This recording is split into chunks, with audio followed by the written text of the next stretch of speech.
Welcome back to the shop. I'm Jeff from Today's Craftsman, and today I'm joined by Erik Delaney of Colonial Saw. And we've been chatting back and forth. You're in town from Michigan. I put up a reel several weeks ago, a sped up version of me cutting on the STRIEBIG, which is our 5x10 vertical panel saw.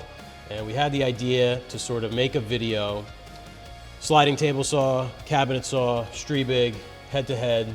I think it was necessary just based upon what we spoke about. Like we talk about and promote the benefits of a STRIEBIG, and of course you've had the saw now for like a year, and it's always talk, hey, this has helped us how, and this has impacted us here, and it's done this. We need to show it. Let's show people who use a table saw, let's show people who use a slider, and let's show people how it's done on a STRIEBIG, and let's build a cabinet. Yeah, so I designed a one sheet cabinet. This is a base 24 basically, it's 20 inches deep. There's a door over here that we haven't installed yet, but these will go into the office, so it's an equal fight. I'm cutting on the cabinet saw and the STRIEBIG, and we have Tom Casal of Thomas Charles Cabinetry cutting on the slider. So we're gonna see, what the benefits are of the STRIEBIG and how, each saw performs.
You guys just saw the footage. I could say that I haven't cut a sheet of plywood up on the cabinet saw in quite some time, and it was pretty rough. It was heavy. It's hard to see if you're tight up against the fence, even with this black melamine up against the white fence on that saw over there.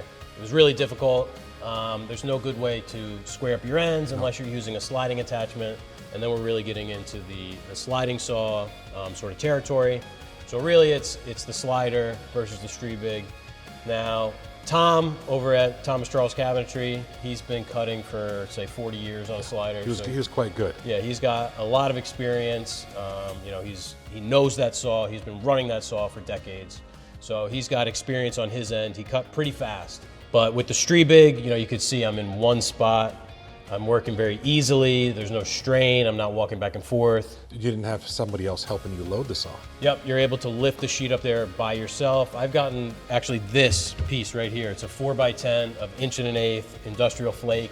I got that up there by myself. You probably shouldn't do that, but I did get it up there. So you're able to load by yourself.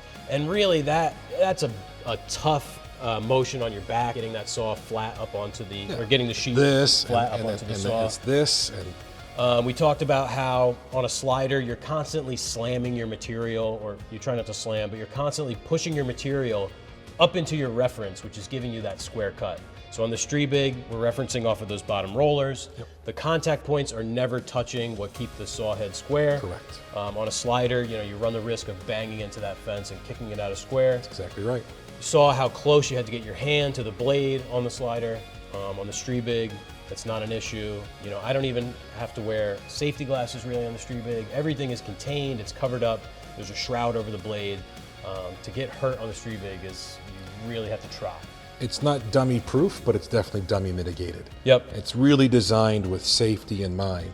And when you look at all 3 videos, that's the purpose. It's not just to hear the company who imports and sells them, you know, now someone who's had a saw for a year use it.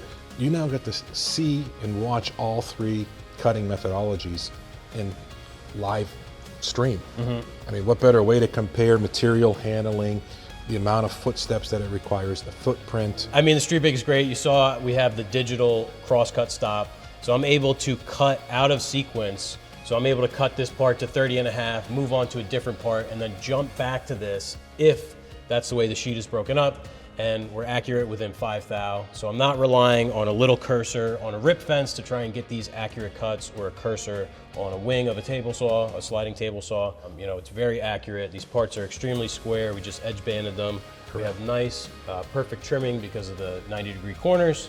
It works out great. I mean, I couldn't be happier with the saw. Like I said, I don't want to go back to the cabinet saw, and I can't see going back to a slider.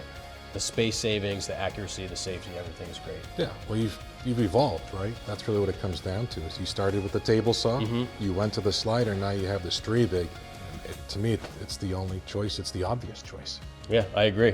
So hopefully you guys liked the video. You could see these very stark differences in these cutting methodologies. If you have any questions about STRIEBIG, be sure to check the description. We'll have a link to Colonial Saw.